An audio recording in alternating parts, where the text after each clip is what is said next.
Hello, everyone, and welcome to another exciting match in our continuing coverage of the Challenge Cup. Today we have saiontea versus Scrubcasual, and we are joined by Cool Papa Bell and my buddy Westside Vandal. And without further ado, I will pass it off to them. All righty. Yeah, we're gonna be coming in hot here.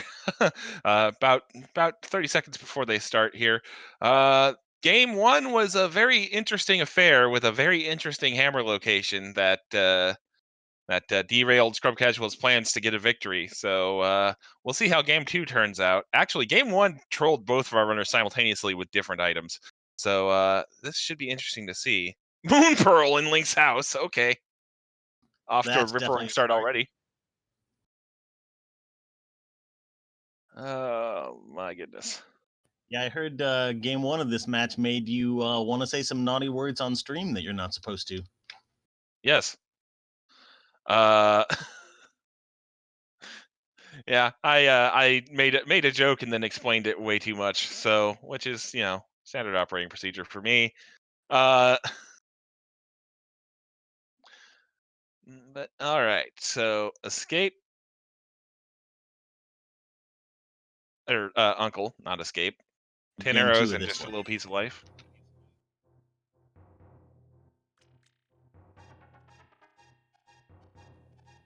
Are we on game one settings, or did we change anything for this one? We did change something and I forgot what it was off the top of my head.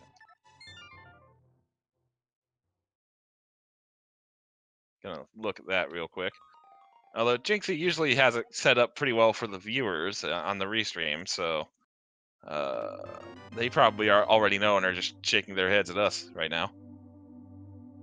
And they should probably get used to that. So Yeah, I mean, they do have me on comms, so they should really be used to that by now. Meanwhile, Scrub Casual gonna be checking out Lumberjack because he is probably aware of the memes surrounding myself and Jinxie on Restream and Lumberjack. Tier 1 tree pole is going to be 5 rupees. Don't know if we spotted that earlier or not. Bush crab is going to be bombs. Nice. that'll certainly make the Kakariko loop just a little bit easier without having to worry about bombs. Indeed. And Lumberjack check is a glove upgrade. Wow. Oh dear. That is going to be an Agaseed. Yeah, not much of a way around that one. So our runners are certainly going to have some feelings about that. I don't want to guess what those feelings are, but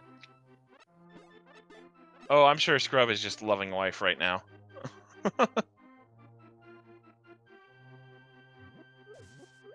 Okay. I'm still trying to dig up. Actually, it looks like they did just keep game one flags, according to the schedule. So, all right.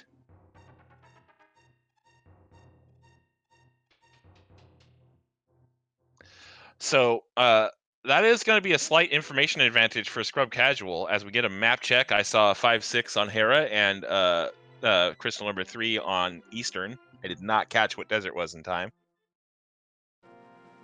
yeah, it's always a tough call once you get AGA access of whether you want to rush it right away or exhaust all of your checks in the light world first.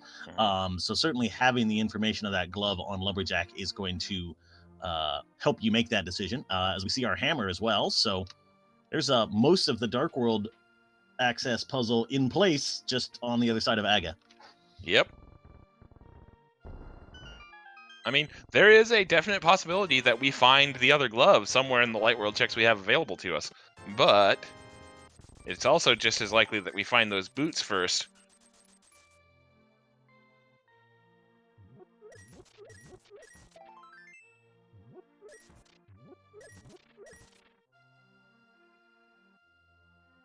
Okay.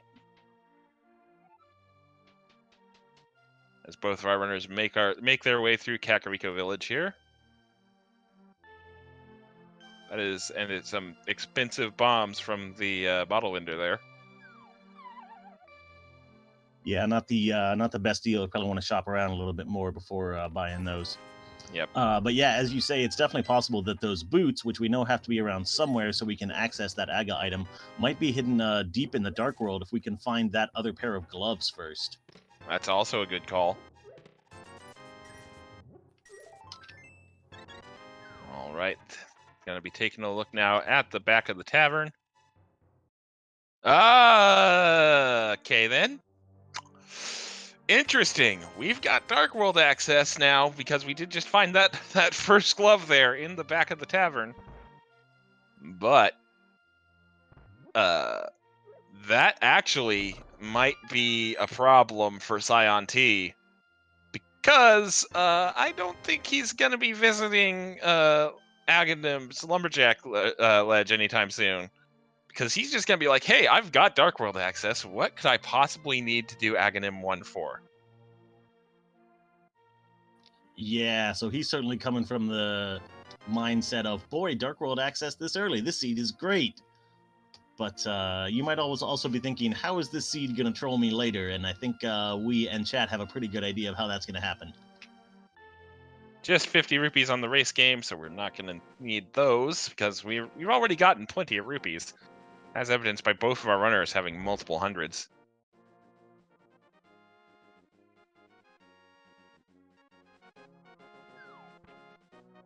Yeah, so this is going to be interesting. Aga 1 is hiding the Titan's mitts.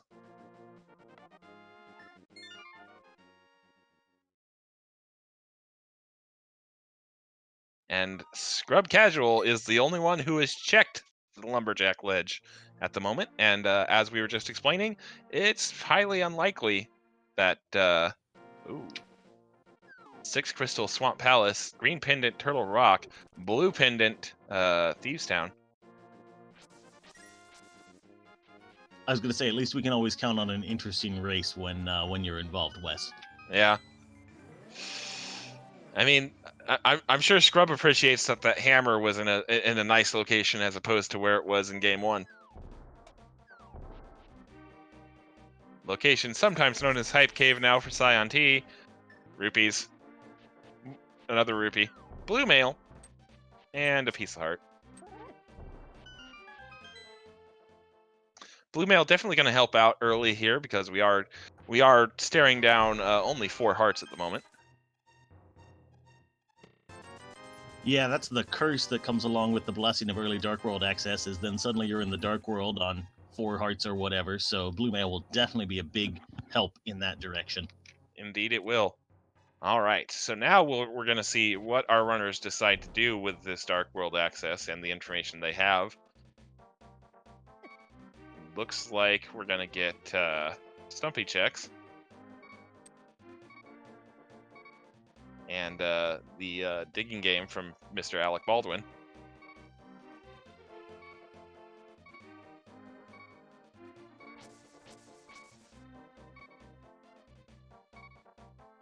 All right.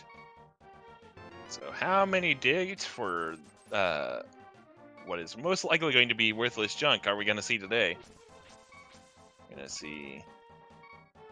Okay. I mean, at least he got it out of the way quickly. 2 digs for 3 bombs. Hey, it's a better conversion rate than that bottle vendor gave us. Not by much. Actually, no, it's worse. That's 80 rupees for oh wait, nope, yep, 3 bombs. For some reason, I got the numbers mixed in my head, and I was like, we just got 2 bombs for 80 rupees instead of 3.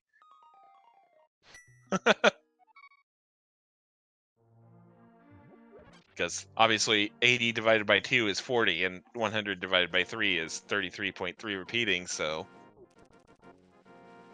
Yeah. Math! Alright. Speaking of 3 bombs, hey, that's what's in the first chest in the dam there.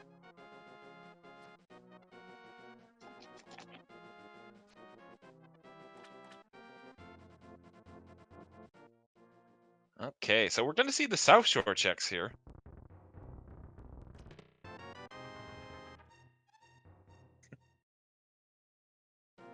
Amerith going for the easy slam dunk joke.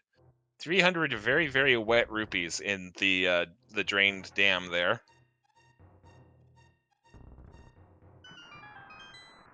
Gotta love the weird routing that we get where you do Hype Cave before the dam in Mini Moldorm. Yep. Would have been nice to have the mirror to just kind of do them all very, very smoothly together. Scrubcasual had the evil rupee count, and he decided to pick up those rupees to break that up. Look, the seed doesn't need to be any more cursed than it already is, so... Flippers in Mini Moldorm. And our first shield. Alright, so with those flippers in that early cache, we will almost certainly see a Zora check here in the near future. Mm-hmm. Can just fill out all of those water checks while you're in this part of the world. Yeah, and runners of the daily race earlier are probably salivating at being able to do those, at how quickly we can logically do these checks.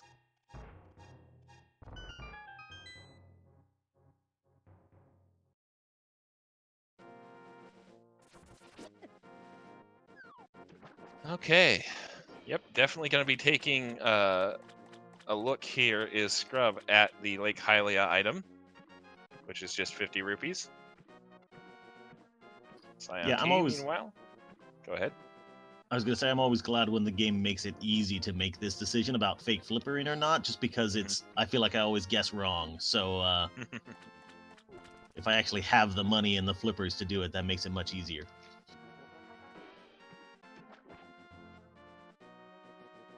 Okay, Hobo, piece of heart.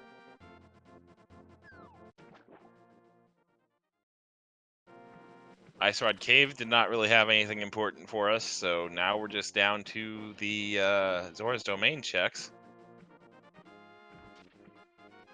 where we're going to have a high five here, because Scrubcasual is probably going to be getting into Zora's Domain just as saiontea is coming back out of Waterfall Cave.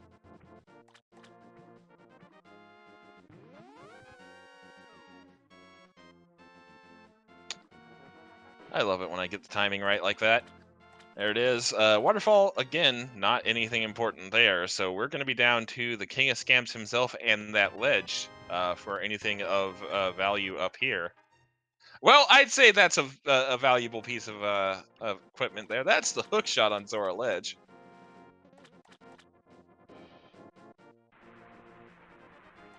Yeah, I guess hookshot's pretty helpful if you want to finish this game at any point. Yep. Unless you're Andy. Yeah, well, that's true.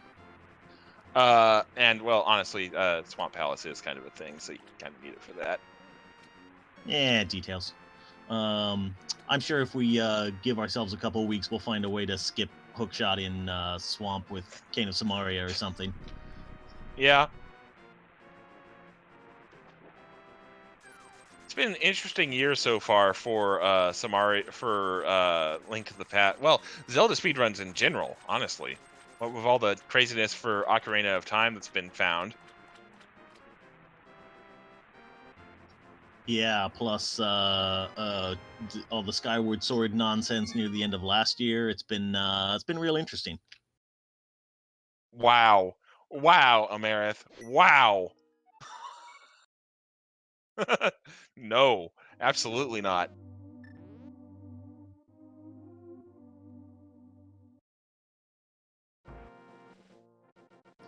All right, so in all seriousness, we can think about if that hookshot really means anything logically. Certainly, with the mirror, we could get ourselves into Swamp Palace right away. Also, if we get either flute or lamp, we could get ourselves up to Death Mountain, and hookshot and hamper definitely open up a lot up there for us. All right, back of escape now is going to have the boots. Uh-oh. Oh boy. So now Scrubcasual is like, give me a lamp and give me the Master Sword or cape, because yeah, he knows exactly where those Titans mitts are. Yeah, and people always say like, "Oh, if you're a new rando player, you don't really need to learn Dark Aghanim because if the seed wants you to do Aga, it'll give you the lamp at some point." But then you run into a thing like this where you just have to do it, and you want to do it as soon as possible, but you don't necessarily want to hunt for the lamp for half an hour first. So that becomes the next decision in front of our runners: is how long do you go looking for that lamp? Yeah. All right, there's the boots for saiontea. And I wonder now, this might influence saiontea a little bit here because he is going to now save and quit out of that area. He's going to go to Sanctuary. Does he go, oh, wait, I have the boots. This now puts Lumberjack as a thing that might be, in play, which would then cancel out the information advantage and return it strictly to an execution and gambling sort of situation. Yeah, Speaking of and dark that's the room, looks like. yeah. I was going to say. Oh, go ahead. Well, no, I didn't. I wasn't paying attention to Scrubcasual's screen, so I'm not sure which one he's doing. I'm assuming this is Old Man. Yep. Yeah, I think he just went right up to the mountain after the Yep. boots check. But yeah, I Yeah. agree with American Chat. Yeah, this is a really common time for runners to go ahead and check out the item here as saiontea is doing. Yep. Which means the information advantage is now null and void, and we're back to who finds what first. So Scrubcasual is opting for the sequence break up Death Mountain. Again, it just feels real lucrative with the hammer and the hook shot to get you across to the right side. Red Crystal up in Tower of Hera, which you can finish right now. Possibly having to Hero Pot depending on the key layout and all of that, but that is completable with some potential minor glitches. So plenty of checks to make that both of our runners are opting into at this point. Yep. Absolutely. I mean, just seven checks alone in Paradox Cave. That pretty much makes it worth it just right there. Spec Rock was the single arrow of destiny.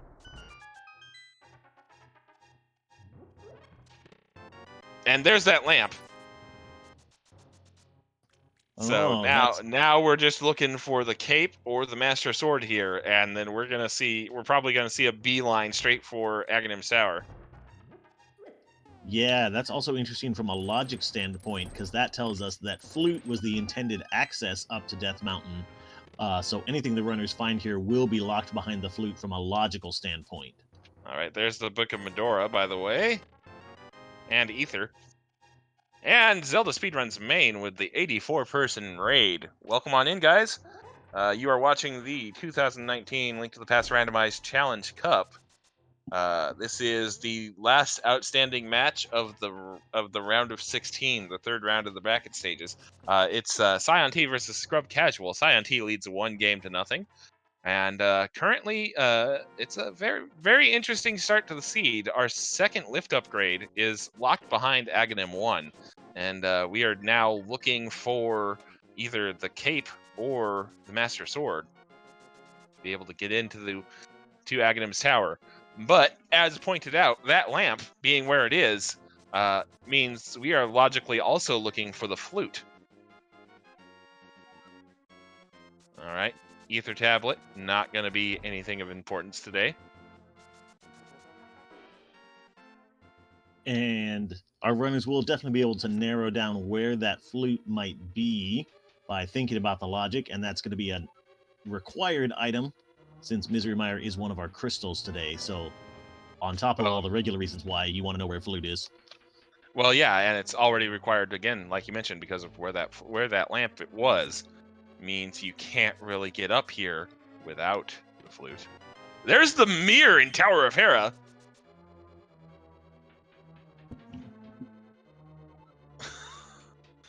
So that flute is going to prove to be our bottleneck because that is now Mirror, Book of Medora, and the lamp flute locked.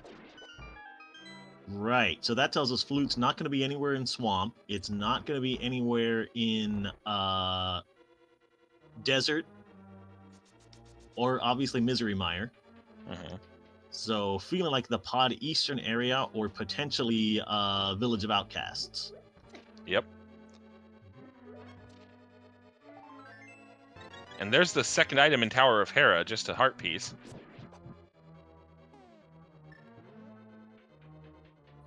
And our runners, we should say, did get hammer, glove, and hookshot and flippers early, so they have access to just all of the main part of Dark World, like pretty much as they left Kakariko. So that flute could be pretty much anywhere except Death Mountain and Misery Mire in the Dark World. And our restream producer pointing out that we also have yet to see the front of Escape.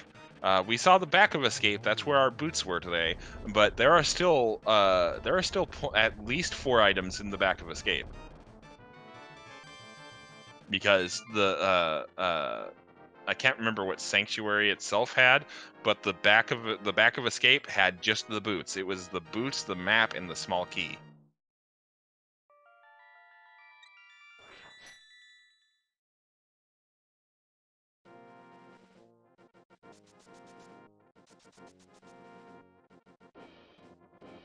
So yeah, in the opposite situation, if you sequence break Death Mountain and find the flute up here, then you know where the lamp is, but you might honestly just say, well, I'll just ignore the lamp and complete the game without it, but obviously not possible in the other direction.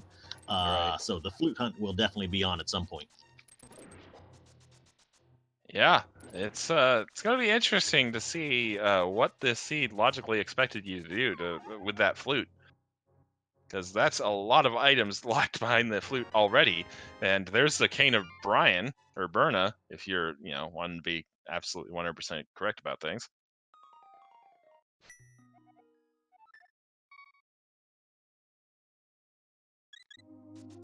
Okay.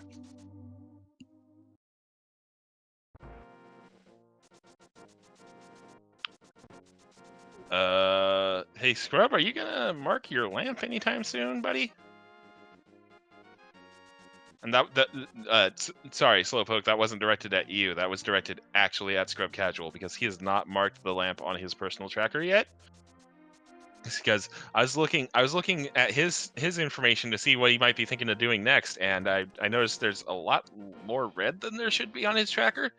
And yeah, he has not marked the lamp at all. Looks like he's going to give us a ped check on the way into the Village of Outcasts portal. Nice. Because you already know Aga 1's going to be required. Might as well see if it's going to be an Aga Ped. I was going to say the Ped Aga 1 seed, the Dream. The Dream is dead. Aga, just Couch Cash.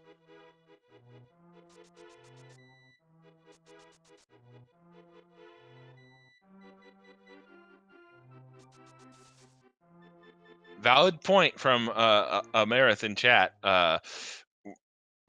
Not marking that lamp means that he can now see where the flute could logically be, because his map tracker is now just showing him what he can get to without that lamp, which he knows is locked behind the flute.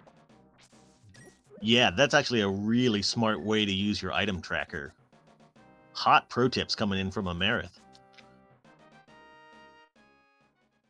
And with that in mind, what we have available to us is Thieves Town, Pyramid Ledge, Catfish, and a couple items in Palace of Darkness and Skull Woods as far as Dark World goes. And then obviously we have Saha's Closet and Eastern in Light World. And Agina's Cave. Yeah, so this is an interesting play from saiontea in this position, because a lot of times, you sort of think to yourself, the seed has given me everything I need to get into Swamp Palace in the first 20 minutes, so maybe that means I'm supposed to be in Swamp Palace. But, as we've said, the seed really hasn't given us that mirror yet. That's still locked behind the flute, so this is a little bit more of a gamble than it would usually be to dive into Swamp Palace this early. Now, you can always just go straight to the back, skip the left side, get the crystal. And speaking of flute, there it is in the big chest of Skull Woods.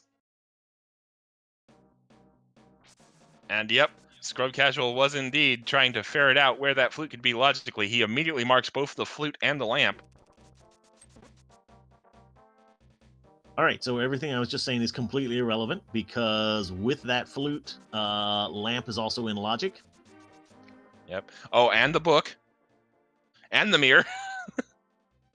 Yep. Although I think he did have the mirror marked before he realized, wait a minute.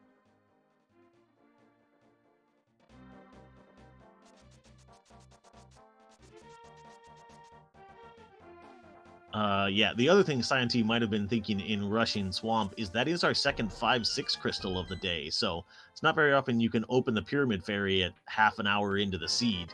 Yeah. But that would route very nicely up into pyramid catfish pod area right after swamp, if that's what saiontea is thinking.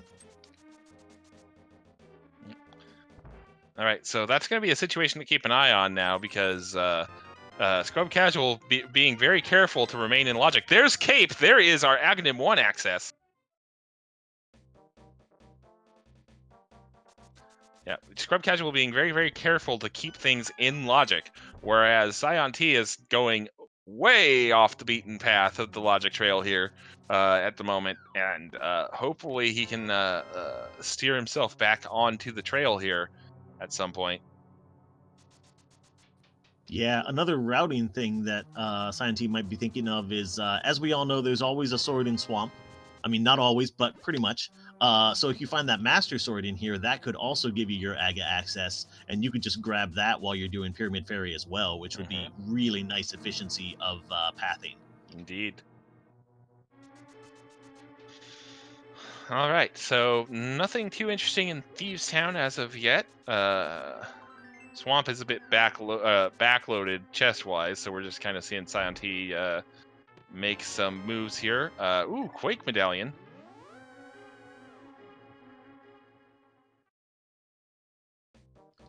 And saiontea is committing to the full left side play right now.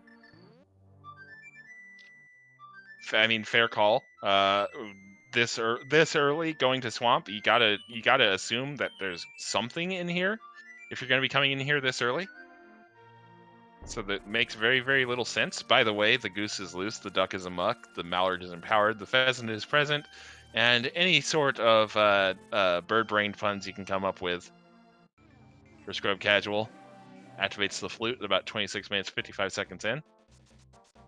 Sorry, I cut out for a second. Could you repeat everything you just said for the last 30 seconds very, very quickly? Absolutely not. Dang it.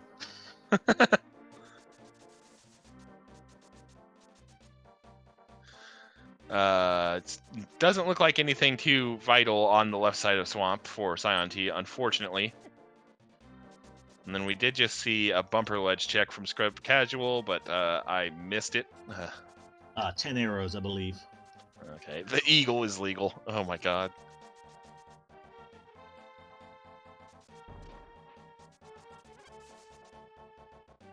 I'm already rubbing up against using up all of the time of the flute activation with these rhyming couplets, guys. Come on. Or that was the wrong term, but you get what I was trying to say.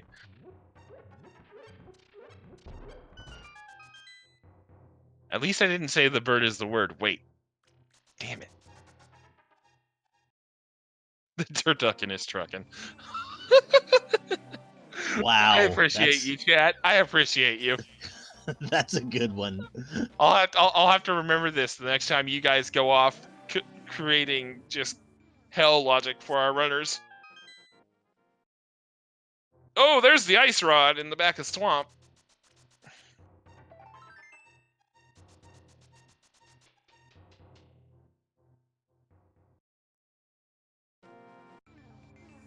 So that'll be an interesting point of order there.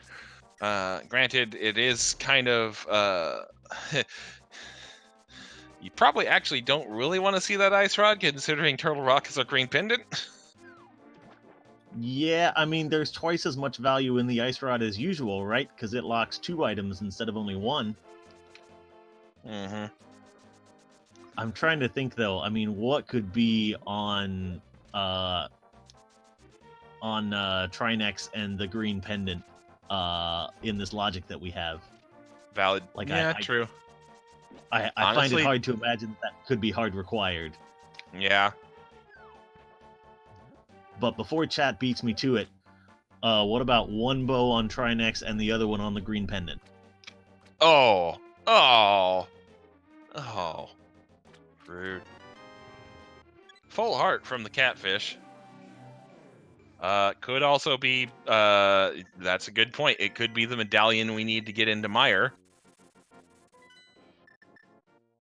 Yeah, it's definitely more plausible than my suggestion. That would be no one getting silver, so yeah, this is also true.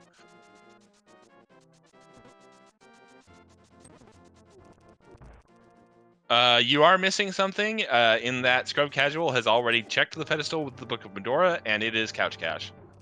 Logically, yes, the bow could be on pedestal, but it is not.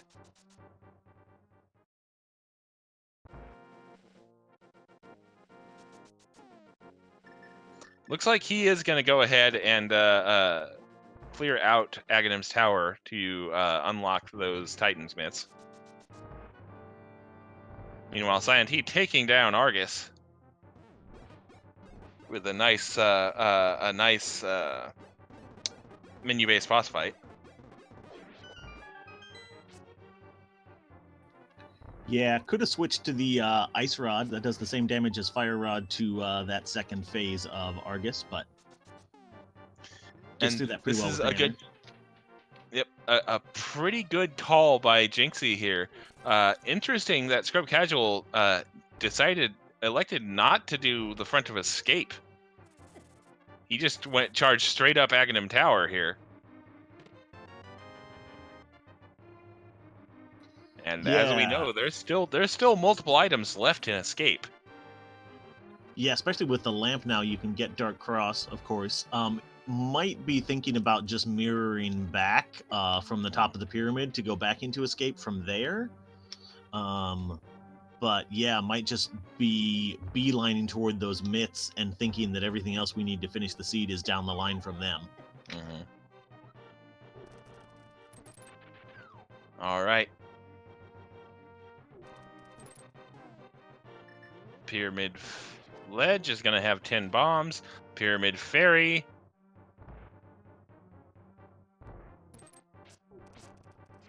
is going to have 2 full heart containers.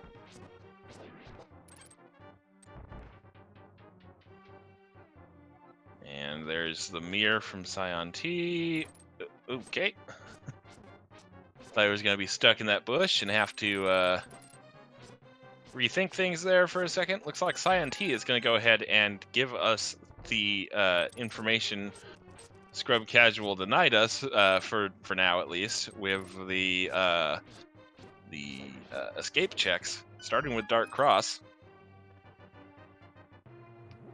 Also, the first time I've noticed this, our stun prize for today is hearts, as Scrub has stunned a couple of those guards, so that's a nice thing to know if you're ever low on health in the middle of a dungeon. Mm-hmm. All right, Dark Cross is going to be our first bottle. So that opens up the possibility for Sick Kid shenanigans.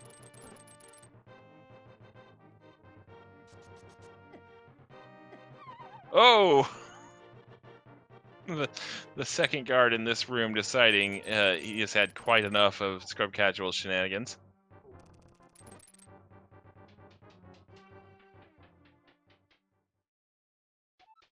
How many blue balls do you think we're going to see from Aghanim 1, by the way? I'm going to guess 2. Okay. Well, we'll see what happens here. So the way the Aghanim 1 fight works is the first ball of a phase is guaranteed to be one you need to hit back at him for damage. The next 2 are a 50-50, and then there's a lightning, and the cycle repeats. So there's a maximum of 15 blue balls you can see. There's 1. Oh yeah, 3 50/50s in between each cycle, but yeah. 3. My bad. So looks like we are at 1 so far. 3. There's 3 hits on Aga 1 though, so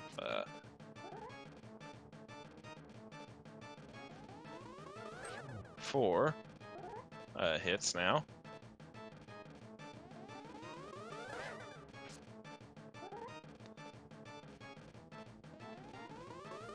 So front of escape was completely dry there for saiontea. So Scrubcasual's decision to not do it is looking very good. saiontea is now walking toward the Aga entrance, but without that cape, he will have some trouble getting through there. Yep. Yeah. Forgot that the Cane of Berna does not confer the ability to pass through that gate.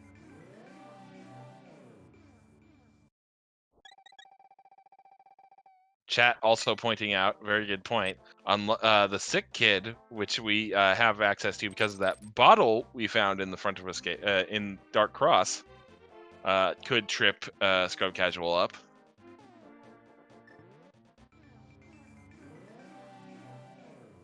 Lumberjack check, and up looks like that's the mirror, that's the flute.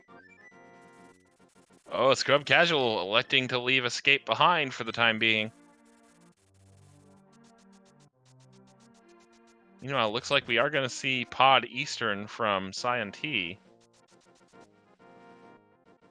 Yeah, it feels like both runners are really following up on the plays that they've made, right? I mean, Scrub is hard committing to these myths and what is locked behind them, whereas I think saiontea is sort of feeling like, well, I haven't checked Village of Outcasts for this long. Now I'm going to put it off even a little bit longer, make sure I have the fire rod before I get there, if at all possible, and just clear out everything all at once in just one trip to that area of the world. Mm-hmm. All right, so there's those Titans for Scrubcasual. He did, in fact, remember the Titans. I'm so sorry. No, you're not. You're No. not sorry about anything. Nope. Point of order, second bottle of the seed is in Saha's closet, so that is a alternative access to we're going to need that ether medallion from Misery Myers, so that's pretty much going to kill Trinex having anything of value to us, at least.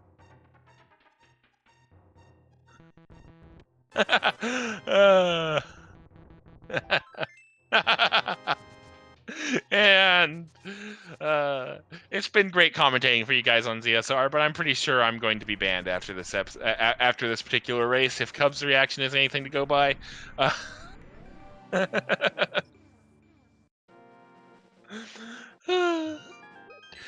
Checkerboard Cave coming on up. There's the red meringue. Scrubcasual disrespecting the red meringue. Sad thing is you've heard worse. Yeah, probably from me. saiontea did find a key in that first chest of Palace of Darkness, so some of this at least is logically accessible without the bow, but it looks like he is going to break out that green potion from the front of escape to do the potion camera unlock right here. Indeed. Looking good. Feeling good.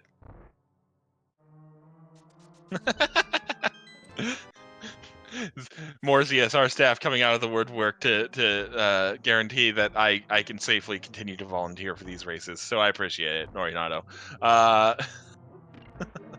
All right. So let's see what lies beyond on the bow-locked side of Palace of Darkness. Powder in the big chest of desert. And cue Hello Darkness, my old friend, for Scrubcasual as he remembers where the remembers the hammer shenanigans from last race. Yeah, going to be a little bit easier to check that magic bat this time around. And now with the mitts, could do the entire Smith's chain all at once. Indeed. All right. Doesn't look like anything too important bow locked in Palace of Darkness.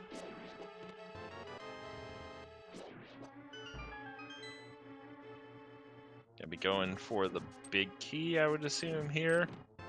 Nope. Last item is actually going to be on Landmalus. Desert.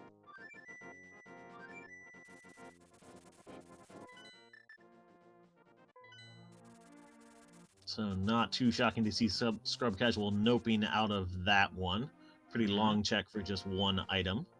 And yeah, is headed back toward that Dark Village area. Yeah, so I would assume this is going to be the Smith chain.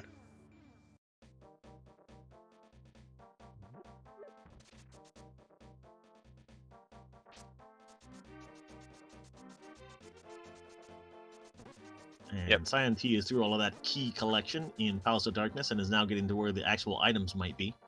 Yep. Okay, and Scrub picking up Jeremiah. And it is indeed going to engage the Smith chain here.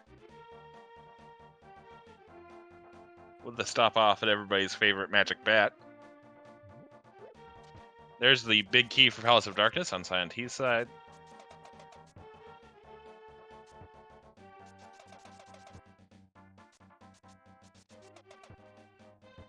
All right, hammer pegs also. Hammer pegs is going to have a big 20.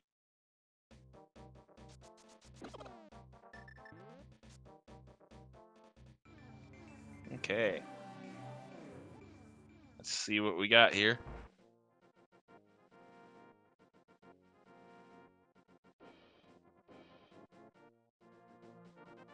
Flute was in the big chest of Skull Woods, yes. Oop, Scrubcasual getting a little bit feisty with that Dark World portal. 3 bombs from the Dwarven swordsmiths today. Which is approximately equal to what saiontea got out of Pod. There was nothing in there but a shield upgrade. Oof.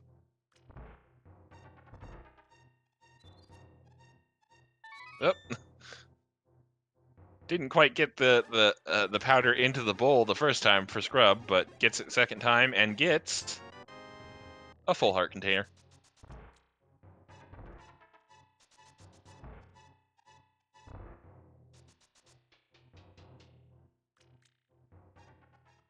All right. So now we're going to see the purple chest here.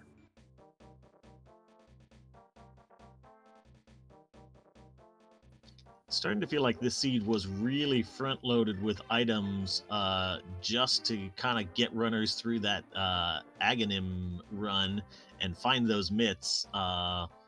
And now kind of what's left in the world is pretty wide open for where our next progression is going to be. Yep. Several dungeons we could get into, lots of overworld checks like Scrubcasual is cleaning up right now. So it's sort of a crapshoot at this point where our next progression is going to come from.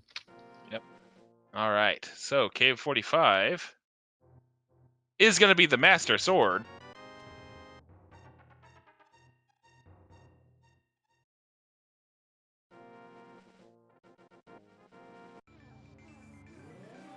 So correct me if I'm wrong. That means that the intended method for Aghanim 1 was sword and cape. Seems that way. Yeah, because we have not found a second sword yet that would be in logic before. Well, no, because you could have found the flute in Skull Woods and then fluted up to Death Mountain and found that mirror, right? Because that was in Tower of Hera. Yes, that was. You're correct.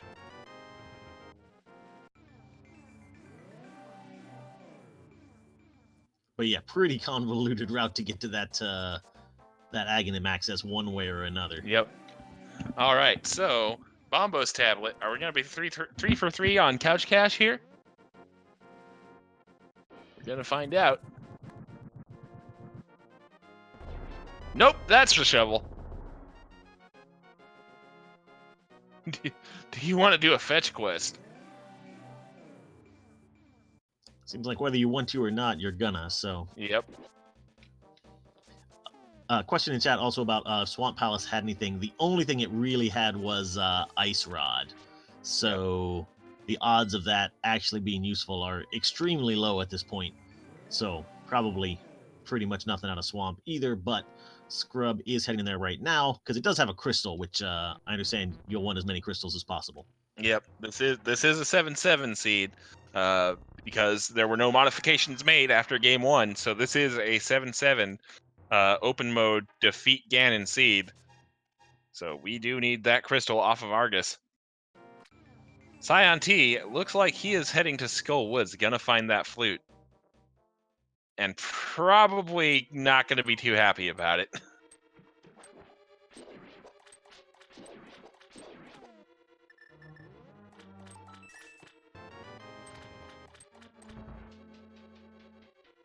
Yeah, it's definitely going to feel bad to get the flute this late when you could have had it so much sooner. But he does have, most of the items that flute was locking, so it's not like he was going to have to do a lot more backtracking than he would have otherwise if he had come to the flute sooner. But yeah, as you're trying to gauge where you are in the race, that's going to be definitely a check mark against how you feel. Yeah. Yeah, I mean, although it probably isn't going for Scion T, it's probably not going to be as like much of a panic-inducing moment as it could be, because he is currently up 1-0. So this isn't like this isn't going to be like, oh my goodness, I'm done. But it's probably going to he's probably going to start thinking, yeah, this is probably going to mean a game 3. Yeah, and if you start thinking about sort of what you were doing in that time when you could have had flute, I mean, he cleared Swamp, which again is a crystal. Maybe he's going to regret doing the left side of Swamp. He cleared out the back of Pod, which probably you're going to have to do anyway, especially as deeply as that big key was buried. So that's not really lost time. The Eastern double dip feels bad, right? You hate to have to do that for no items, but you sort of have to balance what you were doing with that time that you wouldn't have been doing otherwise. Oh, Scion T getting trolled a little bit here by the Swamp Palace or Skullwoods Big Chest Bomb Jump. I think he's got it though. Yep. And there's that flute.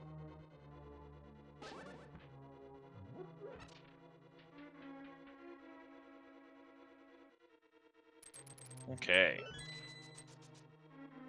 So probably going to see a mirror here and the activation of the flute by Scion T.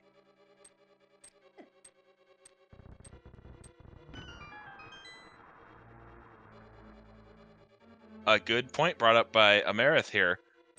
Hookshot Cave is fully in logic to us. Yeah, and if we think about the things that at least one of our runners has checked, there's not a whole lot left other than Dark Death Mountain. I mean, we could have gone into Mire. There's like one item left in Thieves Town. There's the item on Landmo. Since our runners have gone pretty different directions, they've covered a lot of what's accessible to them right now, other than that Dark Death Mountain. Okay, and Scion T picking up that cape is now going to have his Aghanim 1 access to go grab those Titans.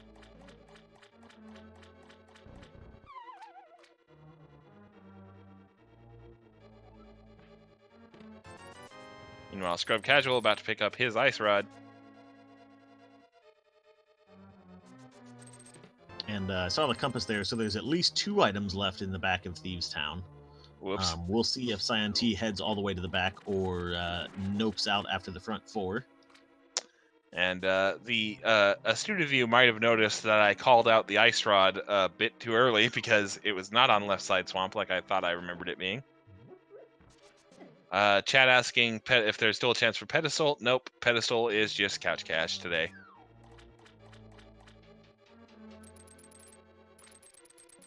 Here's our answer is Scion menus to the mirror, grabs that Quake medallion, and then heads out.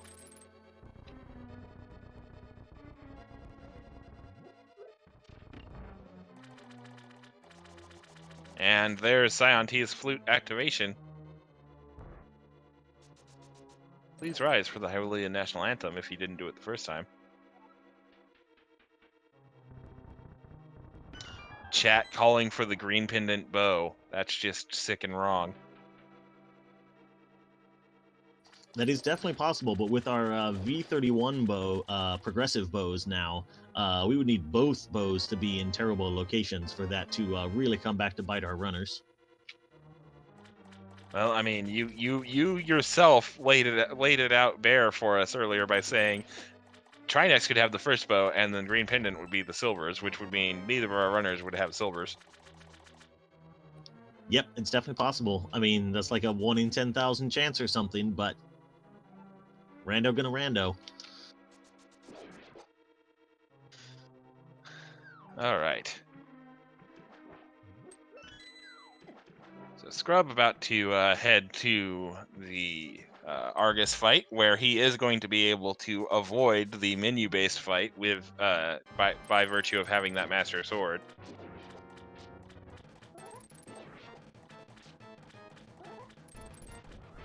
Oop.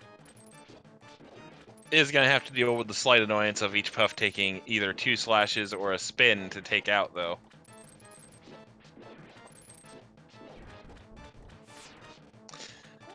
Saiontea, meanwhile, angered the Murderdactyls for a bit, but manages to avoid taking too much damage.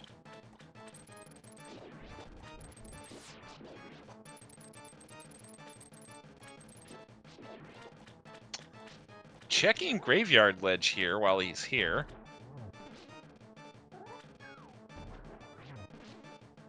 Bit on the interesting side.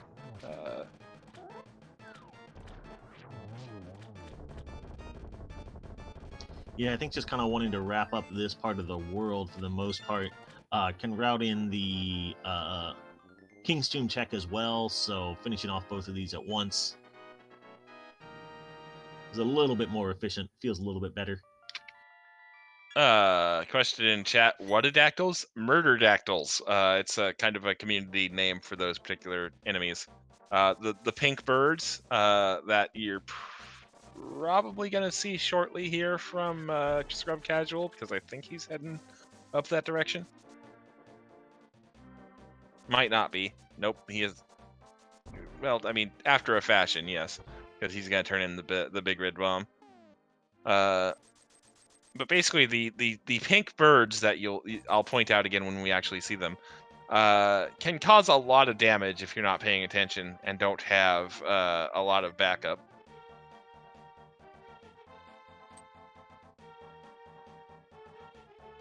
Like they're pretty painful even on the blue mail that our runners currently have.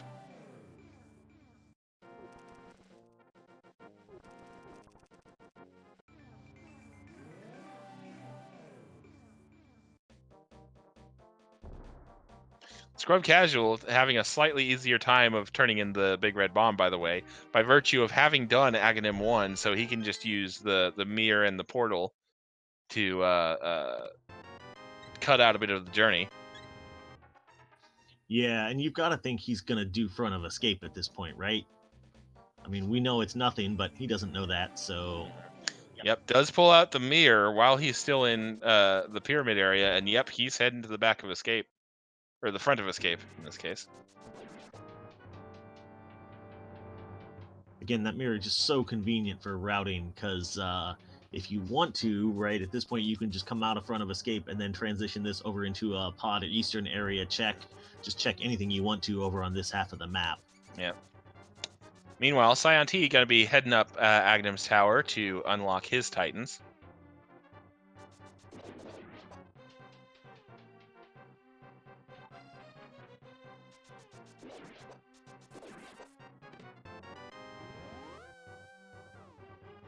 And after that, he's probably going to have to head directly for Dark Death Mountain, because he's not really going to have anything else to check. So we might see a little bit of a lead change here, because if something happens to be on Dark Death Mountain, it's probably going to be a bit before Scrubcasual goes up there, because I think you're right. I think after he finishes up Escape here, I think he does Eastern and Palace of Darkness, which we already know is a dud without the bow. And everything else has pretty much been checked. Yeah, it's sort of always the question when the runners diverge like this, right? And between them, they check just about everything. It's just a question of who finishes their version of everything first and then heads to the place where the progression actually is. So, depending on our runners' reactions after they get done with Front of Escape and Aga, respectively, that will sort of give us a good glimpse of who's in the lead. Because it'll be whoever gets to Dark Death Mountain to find that progression first, assuming that's where it is. Yeah. I mean, I think it kind of has to be at this point. The only other options we have are the back of Thieves Town and Misery Mire. Plus that one item on Landmo, I think. So yeah, it's just bits and pieces here and there.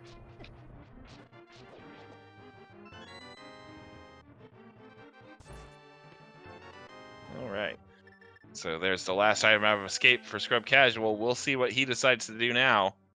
saiontea, meanwhile, still continuing the climb up Aghanim's Tower.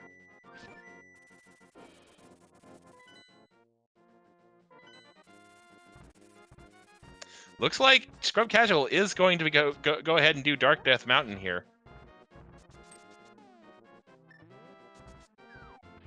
Which, I mean, is a fair play from his perspective, because yes, there is item density to be found in Eastern and Palace of Darkness, but those are both crystals, and you'd need a bow to finish said crystals. So, and there's 7 checks up here on Dark Death Mountain that we can do, at the very least. Yeah, absolutely. And this is one of those questions you always want to ask yourself, right? Is when you're about to go someplace, you got to think, is there an item that I would prefer to have that would make this check much more efficient? So yeah, there's all that item density in Pod, but well, the Pod, Eastern, Sahasrara area all combined, right? Mhm. But if you can find the bow before you get there, it just saves you so much time on the return trip. So this is also a pretty efficient check on Dark Death Mountain. We're gonna get 7. I mean, there are 7 items here. I believe we've already seen the floating island, so it's really 6 new checks for not a And whole lot there's of the time bow and invested. Super Bunny. There's the first bow in Super Bunny Cave for Scrubcasual. So he's going to be able to just full clear House of Darkness and Eastern. Yeah, that is a big move for this race. Scrub's going to feel very good about that one because you know that he has to have been thinking about if he should be in Pod right now, but finding the bow before you go there feels real good, man. Yep. And by the way, vanilla pendant requirements for our pendant dungeons. Is this even randomized? Or you know what I meant to say there. Vanilla medallion requirements. Also, tempered sword in Hookshot Cave. And just an obscene amount of rupees. Actually, we're in go mode. Oh wait, no, we're not. Fire Rod. Sorry, I apologize. Yeah.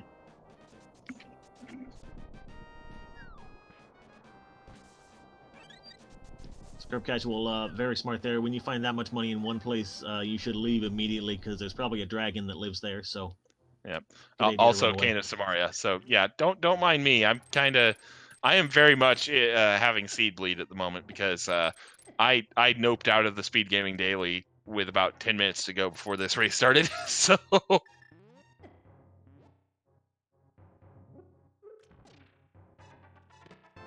And Spike Cave, just 10 arrows.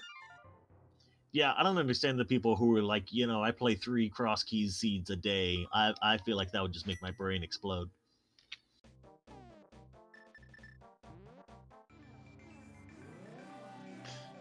Well, to be fair, if you have the ability to go grab the seed for the Speed Gaming Daily, it's fun times.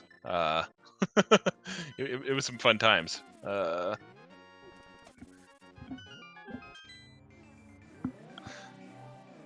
Let's put it this way. I was still 1 item from go mode, and my timer was at 1 hour 40 minutes, and it was a casual boot start fast Ganon.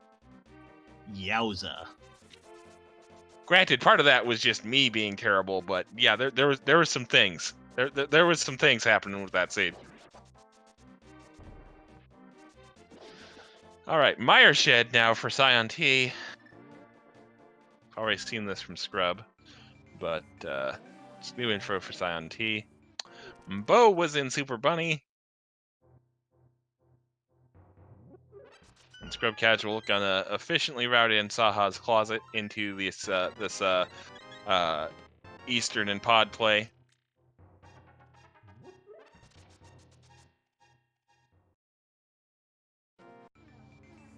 And Saiontea is going to full clear out the, or clear quite a bit of the Mire Desert area. He's going to dip into Desert Palace right now. We know there's one item left on Land Molus, so we'll only get one item for this dip. And meanwhile, Scrubcasual is making up all of that time that Saiontea has to his advantage by having cleared out the back of Palace of Darkness already. So.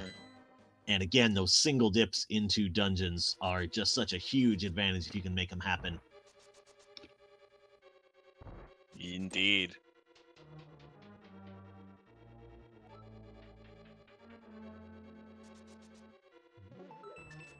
Okay. The journey continues here for both our runners.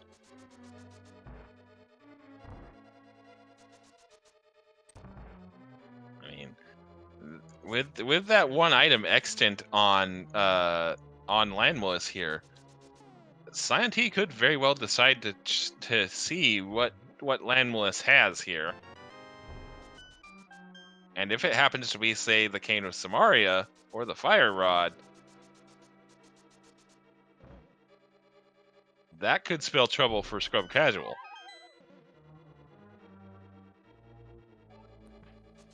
Or even the second bow, right? Which wouldn't really be trouble for Scrubcasual, but would be great for Scion T. But looks like he's not that interested in Landmo at this point.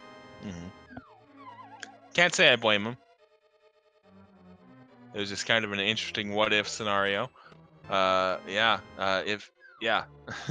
If Scion T finds the silvers, or if either of our runners finds the silvers in a location the other one isn't going to check, with what we have remaining to do, that's gonna definitely open a bit more time gap because of just basically Vitreous, for one thing. I mean, yes, it will also open up the Ganon fight a little bit, but the fact that we have Vitreous remaining definitely would put those silvers in a pretty nice thing to have. And Scion T is doing the thing. He is up on Death Mountain and looks like he's headed over toward the dark side of Death Mountain to collect his bow and the Tempered Sword. We will see how quickly he gets to pod relative to how long it takes Scrubcasual to find that big key and clear out the back. Right. Looks like he is heading to the back.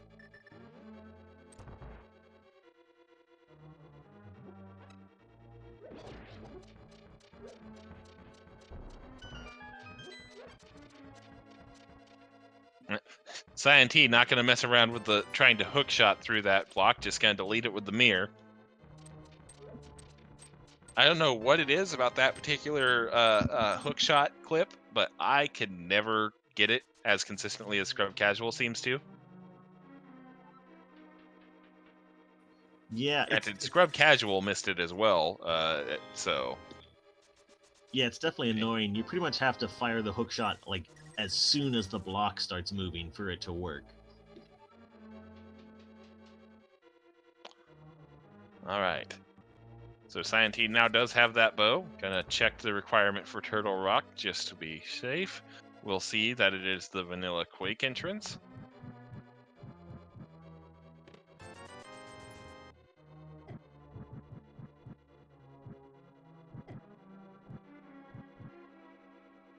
Gonna receive... Scion T was still on Fighter Sword, by the way. Because I saw him open that chest and expected to see Bacon and saw Master Sword. Yeah, because he went east in the Dark World when Scrubcasual was going west, so Scion T has not made it back to Cave 45 yet, where that other sword was.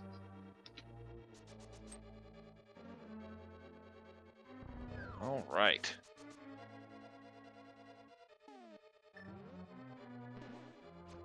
Looks like saiontea is going to check Spike Cave as well here. Going to be disappointed with the 10 arrows he cannot fit in his quiver.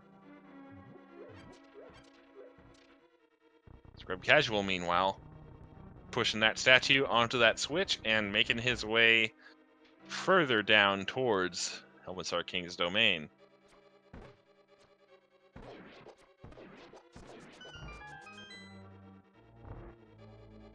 As we kind of see some traversal here from both our runners, now's a good time to, as I need to remind you, you're watching the Challenge Cup, Link to the Past Randomized Challenge Cup, here on Zelda Speedruns 2. My name is Westside Vandal. Commentating with me is Cool Papa Bell. Tracking for us is Slowpoke316, and producing this restream is Jinxie Girl. This is game 2 of a round 3 series between these two runners. saiontea is leading the series 1 game to nothing. So if Scrubcasual, so saiontea manages to pull off a victory here, he will be advancing to the quarterfinals of the Challenge Cup. If you're enjoying the action so far, don't forget to follow our runners, our commentators, and our tracker, and also the Zelda Speedruns network, Zelda Speedruns, Zelda Speedruns 2, and Zelda Speedruns _3, because name squatters are just amazing human beings. Meanwhile, Scrubcasual now has made his way to Helmetsar King. 17 whaps with that hammer, and either 6 arrows or a couple of swipes with that tempered sword will take out Helmetsar King. Scrubcasual going to go the sword route. Down goes Helmetsar King, taking advantage of the invincibility to, have some fun with those spikes. And there's the fire rod! Oh boy!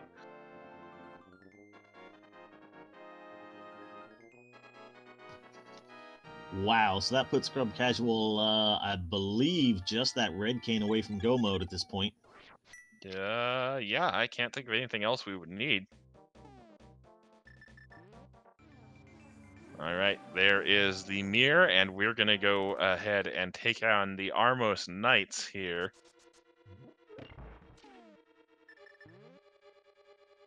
Eastern devoid of anything of value besides the Armos Knights, so... And finding that fire rod right in the main path of the crystal dungeons is really good news for Scrubcasual. With a couple of minutes of lead, you don't want this to devolve into an item hunt where you and your opponent are just going different places and whoever finds it first, right? You just want to buy the number seed the rest of the time and just execute your way to a victory. So, question from chat, if there is an item left in Skull Woods. I believe so. I believe Slowpoke is correct, and that we do have one item remaining in Skull Woods as well. We shall see what... and let's see here. I'm going to take a look at... Actually, according to Scrubcasual's tracker, there are not items remaining in Skull Woods.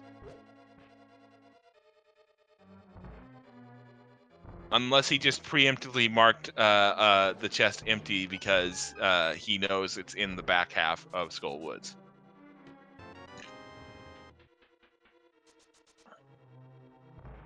Which is entirely possible.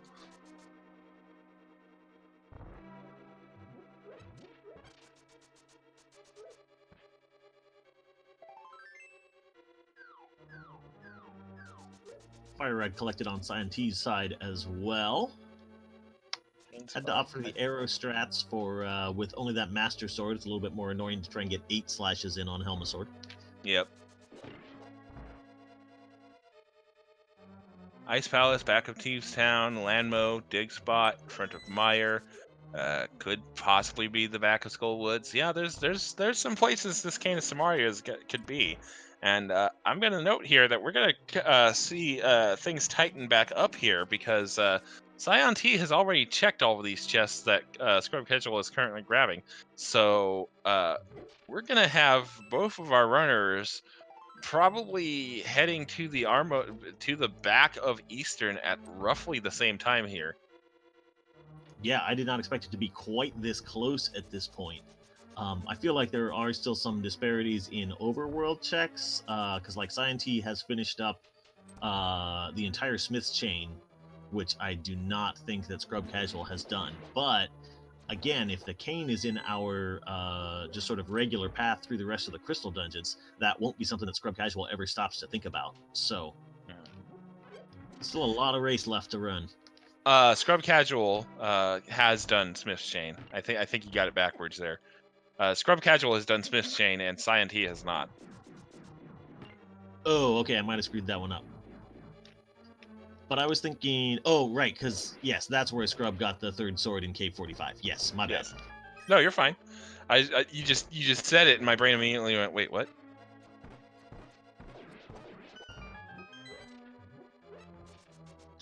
All right, so yeah, our runners, Scrubcasual going to have a little bit of a lead here. Going to be starting the Armos Knights fight about 10 seconds sooner than saiontea. Because Scrub's cleaning up the last Armos Knight. Nice quick kill. Just as saiontea starts the fight.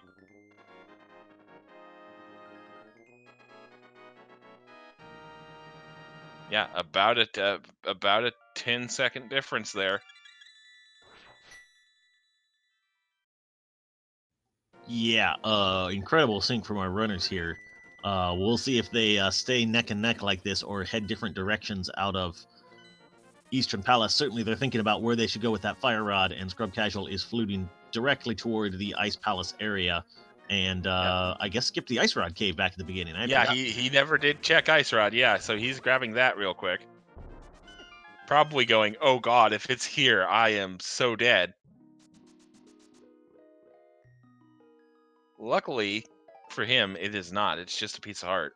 But we'll see if he also just decides to do ice while he's here. Looks like saiontea is gonna do something. Great commentary, Wes. Good job. Looks like saiontea is gonna start the Smith's Chain, actually. Yeah, looks like that's Smith's.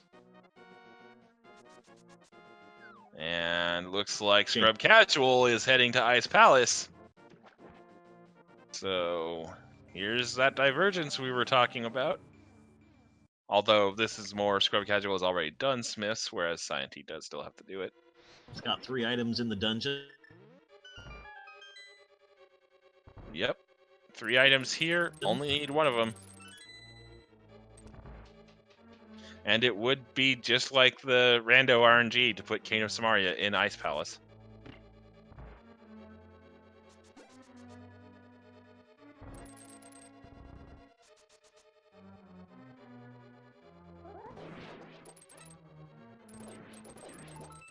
Alright, there it is.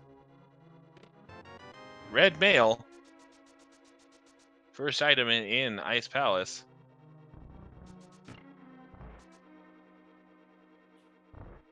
Red item that Scrubcasual. Nope. Was definitely not looking for the red mail there. Was looking for something else red. In before second item is mushroom and third item is Cane of Samaria.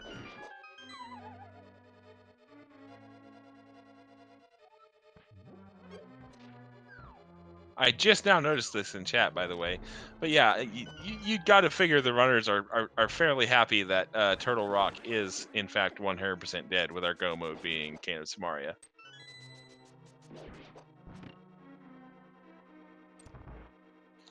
All right, looks like we are going to see bomb jump here from Scrubcasual. Oh! Bomb jump so nice, he's going to do it twice.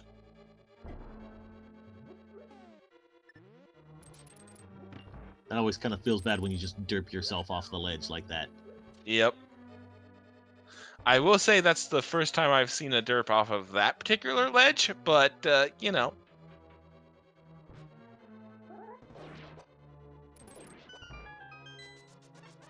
Scrubcasual just barely misses the strike, has the 10 pin stand up on him. Cleans it up. Nice spare, though. bowling jokes. Hooray.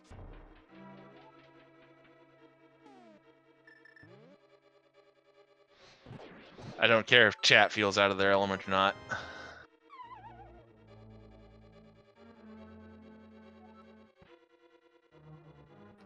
I'm sure All they'll right. be happy you're not making puns. But puns just really tie my comms together, man.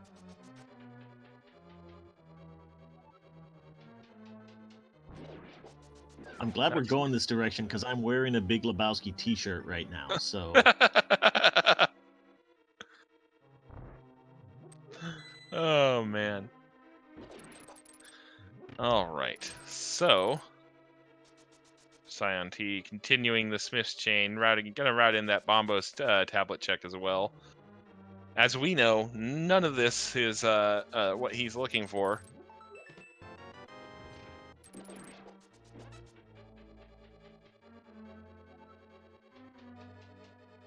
Although, we do have yet to see what's on that shovel. So if Scion T decides to check that out before he goes to ice, which he's fluting to 4. So yeah, he's going to check that shovel. This could be interesting. Because if this is that Kana Samaria, all of a sudden, Scion T's in the lead. Yeah, meanwhile, Scrubcasual is coming up on the bulk of the Ice Palace checks here. Just a blue rupee at the dig spot. And But, some rage Ice slashes. of course. Ice was a little stingy with the keys, so had to follow kind of a weird path around to get to this left side.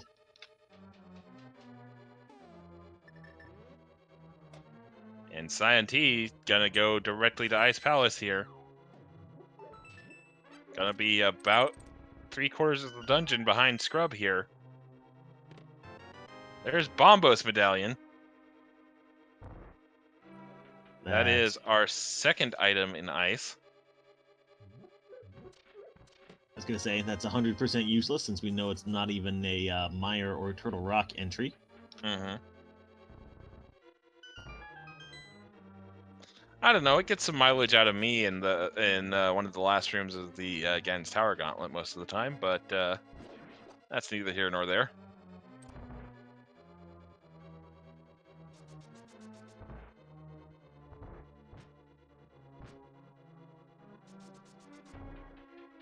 I'm getting nervous. Sauce at Thieves Town is the answer.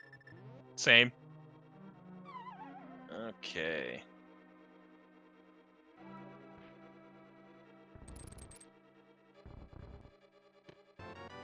And another bottle as the last item in ice. So ice was not the answer here.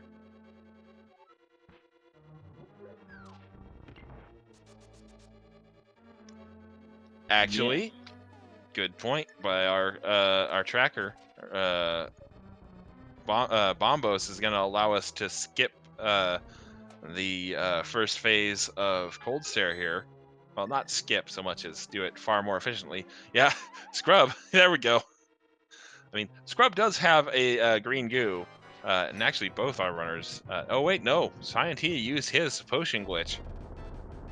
So Scion T's really going to have to watch his magic. Granted, does have tempered, so... you did miss that, Jinxie. Both had nothing of note.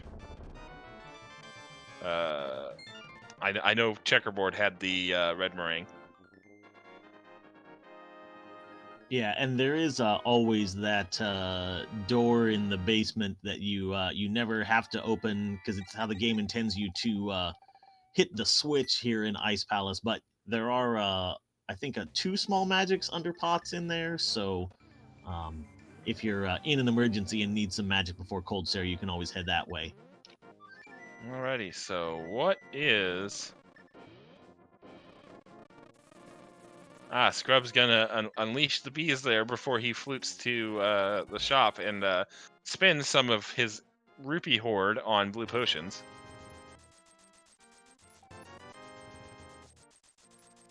So yeah, let's try and track down what our runners are down to. We have seen, geez, all of Death Mountain, right, including Spike Cave.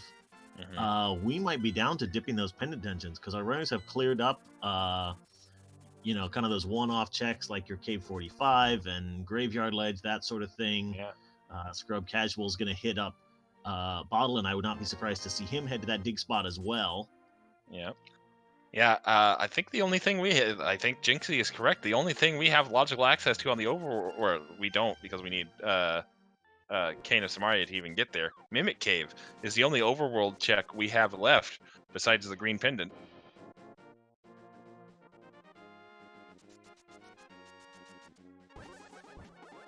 And the mushroom, which we haven't found yet.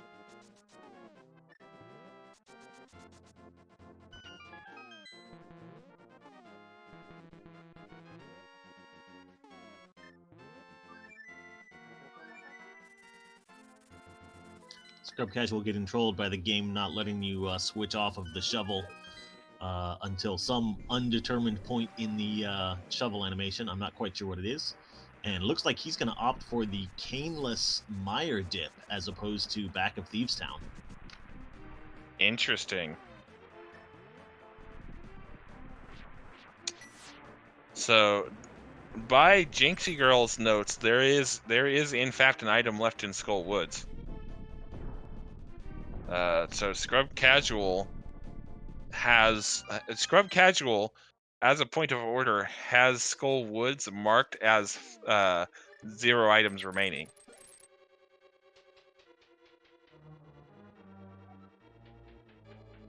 So I'm not sure if that's a deliberate action on his part or if he just miscounted items or misclicked something and didn't notice. But here's some food for thought for. Let's say he did accidentally misclick and has zeroed out the items for Skull Woods without realizing it. He's gonna, and let's say that Cane of Samaria, or the mushroom leading to the Cane of Samaria, if you want to get really dumb about it, is in that chest in the back of Skull Woods. That would have to be a very painful way to be eliminated from a tournament.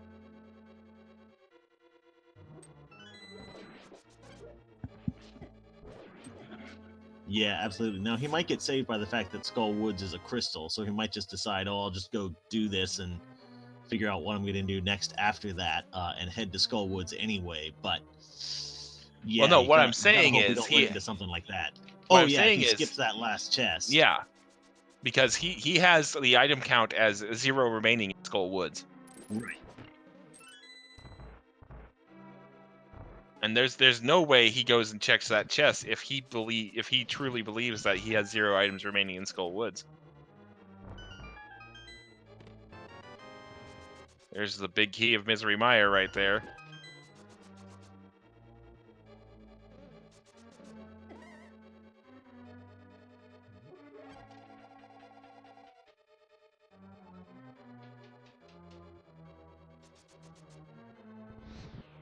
And Scrubcasual leaving nothing to chance. He's just going to go ahead and do the cutscene room here.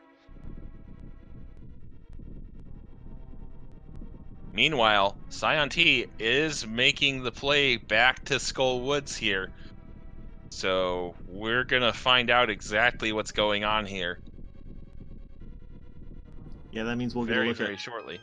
What saiontea's count of the items in Skull Woods are. Unfortunately, we do not have access to that information. Oh, never mind! Cane of Samaria in the cutscene chest in Misery Mire, and that is going to be go mode at pretty much 1 hour 23 minutes even for Scrubcasual. That French vanilla Cane of Samaria. Wow. And away we go for Scrubcasual. He is heading directly for that one place. Vitreous, there we go. I can words.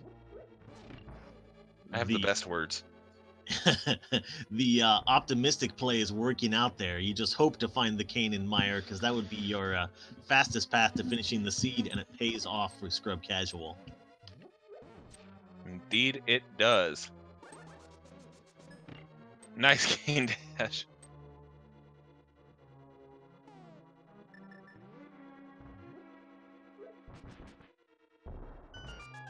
All right. saiontea, meanwhile, taking down Mothula here. Moth German not really chocolate. cooperating in getting killed. There we go. And Compass.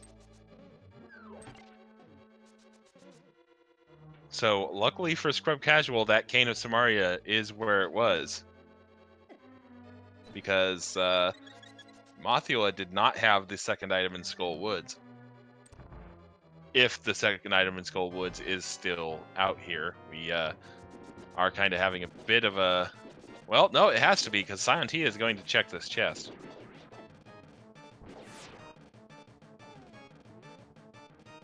That was very, very pretty, what Scrub just did with the cape and his remaining magic and tempered there.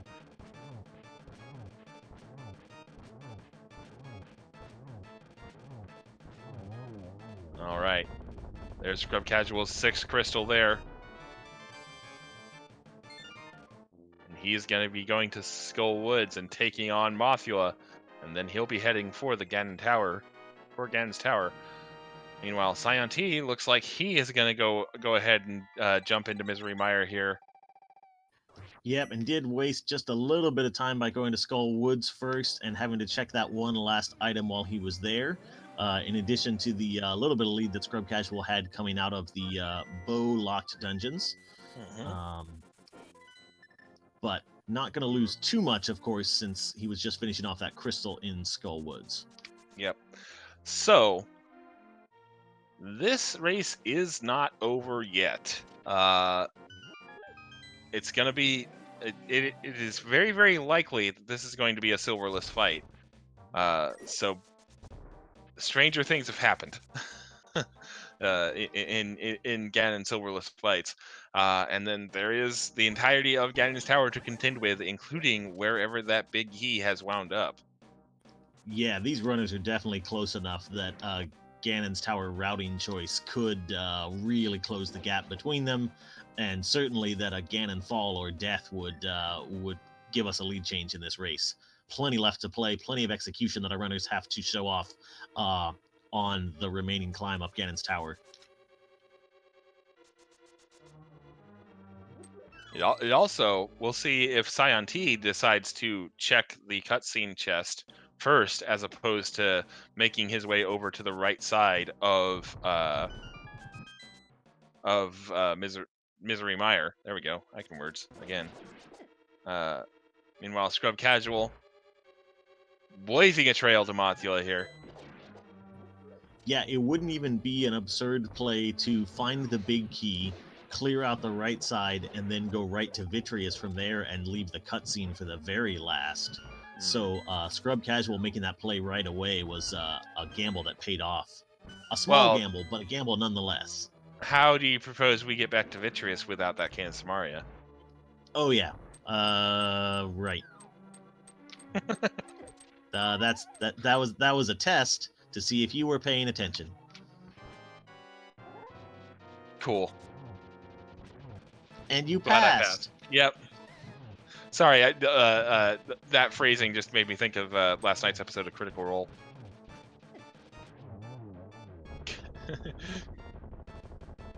Because that basically exact joke came up in conversation in last night's episode of Critical Role. So, you know, I'm just thinking of Dungeons and Dragons while Scrubcasual evaporates Mothula. And with that, that's the 7th crystal. So very, very shortly, we are going to be starting up a tradition here, right as saiontea enters Go mode, on restreams of Link to the Past Randomized. There are 22 locations in Ganon's Tower, one of which can hold that big key we need to climb to the top. Please enter a number between 1 and 22 in chat now as to where you think that big key is going to be. The closest one gets some imaginary points on the leaderboard and another prize of somewhat dubious both existence and quality. So get those guesses in chat now.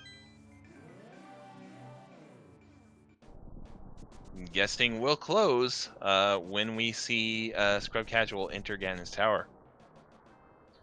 I mean, to be fair, I think there's very little doubt about the quality of the prizes we offer for this guessing game, but saiontea, meanwhile, showing off that spooky glitch there, messing with the altitude variable and making that fire rod splash damage go weird places and hit those switches a lot faster. Nice. Scrubcasual, meanwhile, trying the hook shot clip in that room again and missing it again, unfortunately. You did comment on his consistency earlier, so I think that one's pretty much your fault. Yep.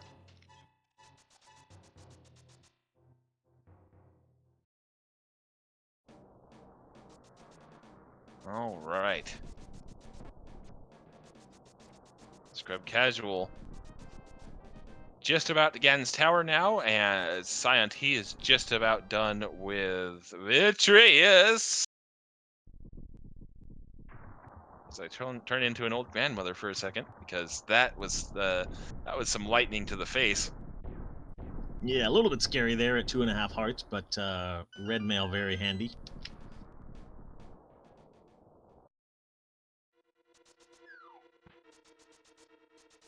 All right. So saiontea is going to be a good couple minutes behind here. Chest number 1 for Scrubcasual is the compass. Chest number 2 is a small key. Looks like he's going to go full right here.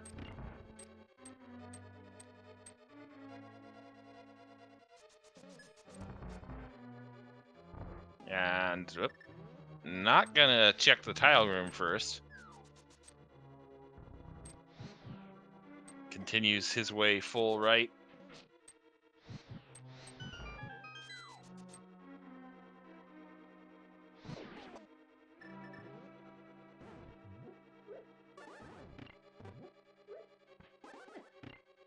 Gibdos don't give him too much trouble there. Chest number 3 coming up. 20 rupees. Chest number 4, butter. 10 arrows in 5, and 20 rupees in 6.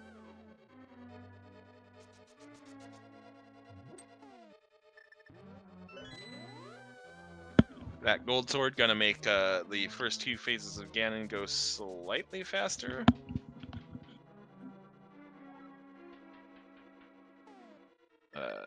Chest number 7, or location number 7, Bob's Torch.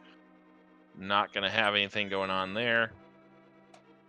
Yeah, that butter sword is a time improvement on the Ganon fight, but it's I think the smallest time improvement that you could get, either upgrading to silvers or going from master to tempered are much bigger upgrades than that tempered to butter jump. Chest number 8 is bombs. Chest number 9, small key. Chest number 10, bugnet. Chest number 11, 5 rupees.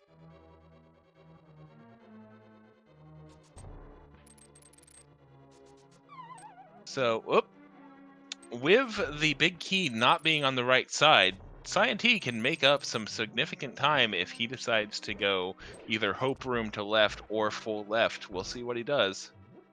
Chest number 12 coming up here for Scrubcasual. Small key. Full right all the way to Armos could also make that close if the key is on Bob's chest or behind Ice Armos. Misses the throw with the boomerang twice, does Scrubcasual. 3 times. Just use the Cane Samaria, dude. Or a bomb, that works too.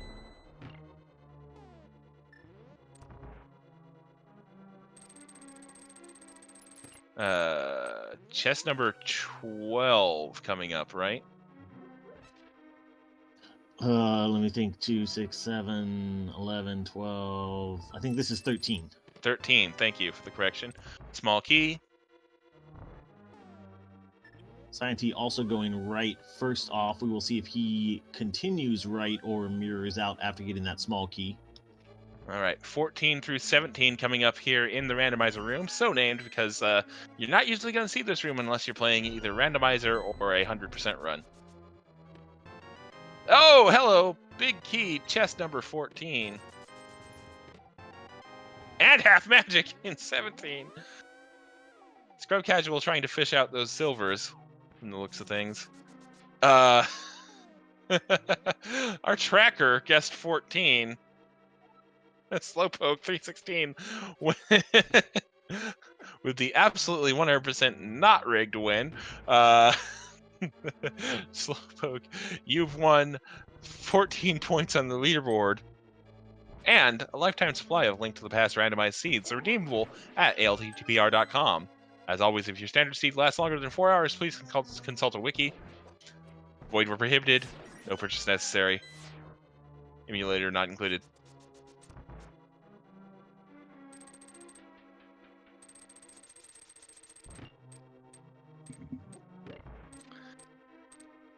All right, saiontea.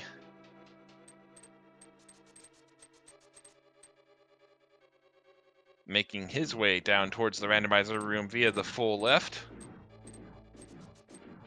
Scrubcasual making the cannonball run a bit more carefully. Decides to skip the hospitality room. Might have been able to use one of those fairies, but does still have 2 blue potions because he did stop by the potion shop, and I don't think he's used any of those blues, so I think he's gonna be fine now that I think a bit more on it. Yeah, plus that half magic means you can be a little bit more casual with your fire rod shots, going for the torch glitch, etc. So. And is also going to have the powder here to powder the bunny beam in the next room if he's looking at his 5.5 hearts and kind of going, yep, and that's exactly what he's going to do.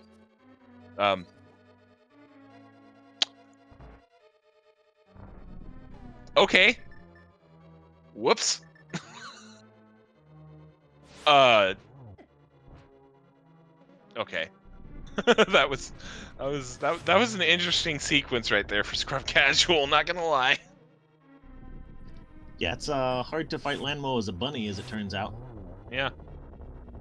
Well, I was also just kind of wondering why he decided to equip the Cane of Samaria, but I guess he does have the gold sword to make that an easy fight, and might as well just equip the cane because you're gonna need it right about now.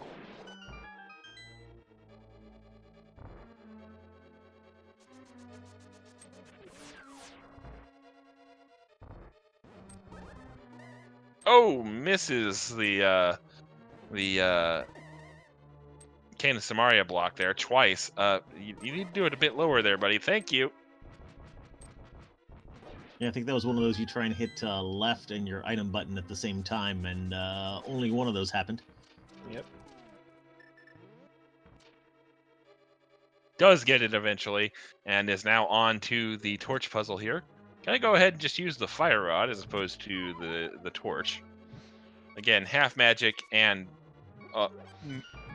at least 2 blue potions, plus the ability to grab this full magic decanter in this room if you really wanted to. Saiontea also making the gauntlet climb at this point in time through the first 2 rooms pretty nicely. All right, continuing to try and fish out those silvers is going to be Scrubcasual. That's a single rupee. That's 20 rupees.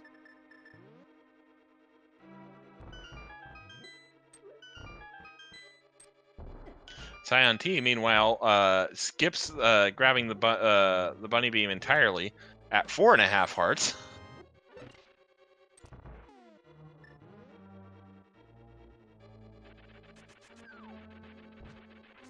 All right. Yeah, both of our runners are living on the edge, playing for speed. Yep. It's almost like they're in a race or something. Yeah.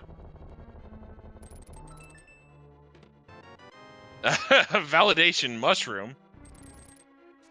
In before, did you find the silver arrows in Light World?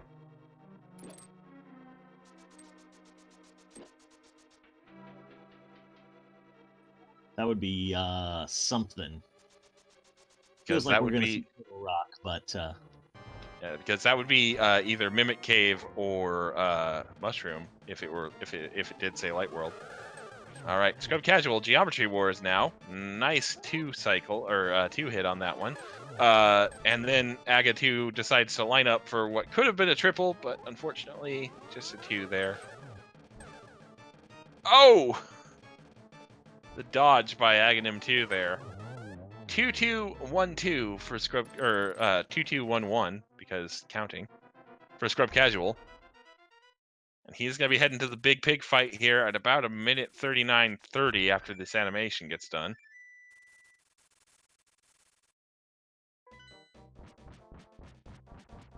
saiontea not going to be too far behind, honestly.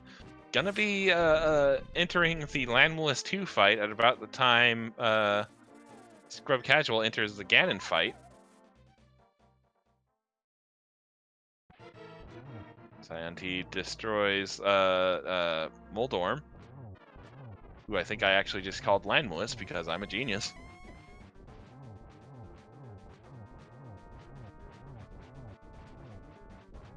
And that gold sword, that cape, that half magic is going to make phases 1 and 2 of Ganon go down very, very quickly for Scrubcasual.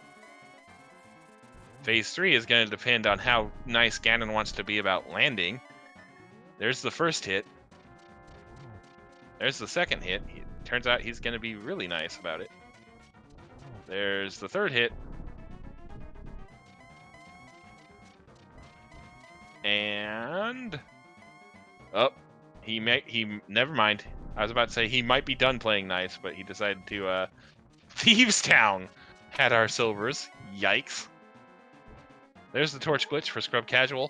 12 spins, with the gold sword here at just the right time is going to be able to, get, the big pig down for the count. I believe I saw one. There's 2. I'm going to turn on the audio for Scrub. There's 3.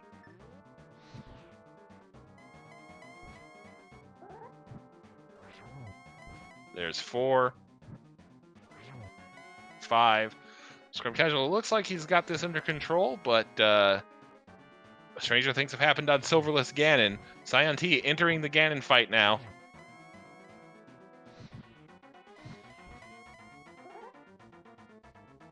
Scrubcasual at about 7 or 8, I believe, out of the 12 necessary.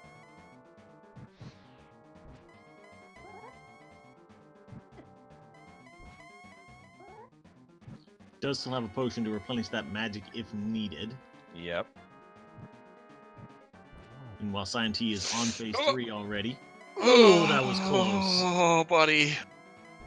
Oh, buddy.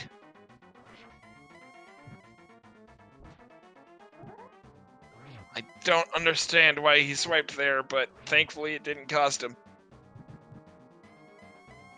Hup, hup.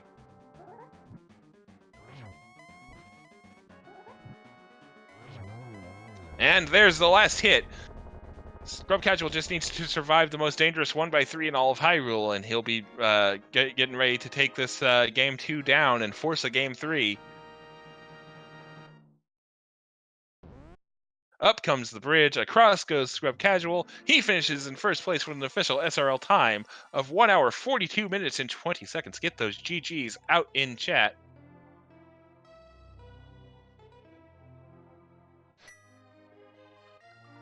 Alrighty. And with that, we're going to bring Scrubcasual on in for an interview. GGs. Hi, hello. Hi. So GG's on that one. Yeah, thank you.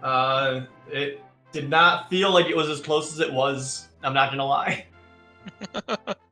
Yeah, there were. This one was actually relatively close the entire time, even though it didn't really appear to be. For bits and pieces of it, but yeah, it was just kind of different routing decisions at different times. But yeah. Yes, we see saiontea finishing just about a minute after Scrubcasual, so get your GGs in chat for Scion as well. Yeah, what were your thoughts on the seed as a whole, Scrub? So as soon as I got, first of all, I knew early on that gloves were on Aga. So I already had that mindset going in, that listen, I gotta get everything I need to kill Aga 1 to go get those. And then when we got early Dark World access, I had a feeling that I had that knowledge early. I don't actually know, and I'm gonna go back and see. But Scion usually doesn't check Aga Cave early, and I assumed he didn't until he got boots. So he could have known as early as I did. I don't know, but I felt like I had a lead with that alone. But man, finding that, really finding Bo was the hardest part. Yeah, that bow was there was some speculation for a bit that the bow was going to be in Turtle Rock somehow. Up to and including on Trinex himself. Because, it's a Twitch chat, watching ALTTPR, watching Rando. We're always going to find the worst available solution. I'll do the same thing when I watch people. When you're not doing it, you always hope someone else goes through the worst. Oh, man.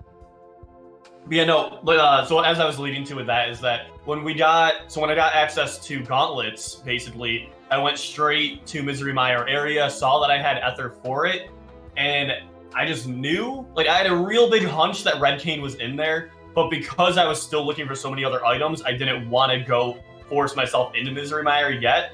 I wanted to try and find some other items, because I had a feeling it wasn't going to be Red Cane and Fire Rod, or Red Cane and Bow.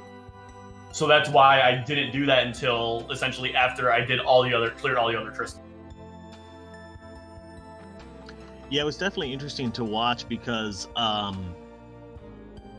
there was a big divergence between both of you, sort of in the initial Dark World checks, and then it sort of came back together that you both found the bow about a minute or two apart, and then we're sort of right on top of each other the rest of the time after that.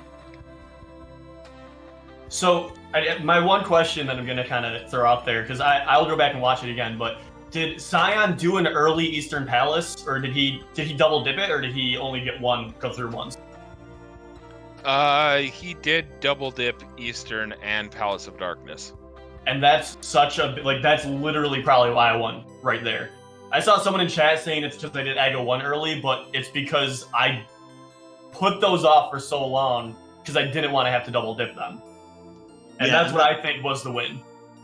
Yeah, I think so too. And that was really the main divergence, was because you both sequence broke Death Mountain after you found the hook shot, which made sense. But then you went over to Village of Outcasts, and Scion T did Swamp right away, and then transitioned that into,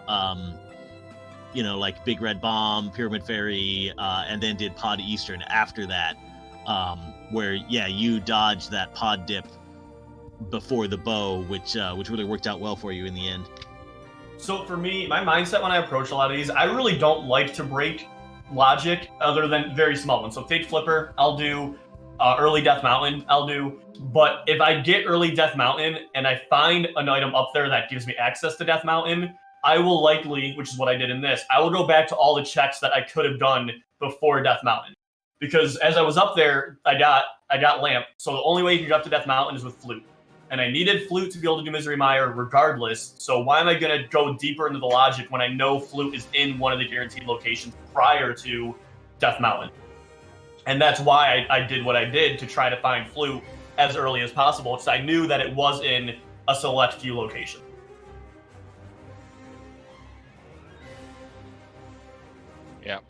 Yeah, we did notice that you deliberately did not mark everything on Death Mountain. As soon as you realized, oh hey, this is flute locked, you left those items that you found on Death Mountain behind that flute unchecked, so to kind of help you figure that out.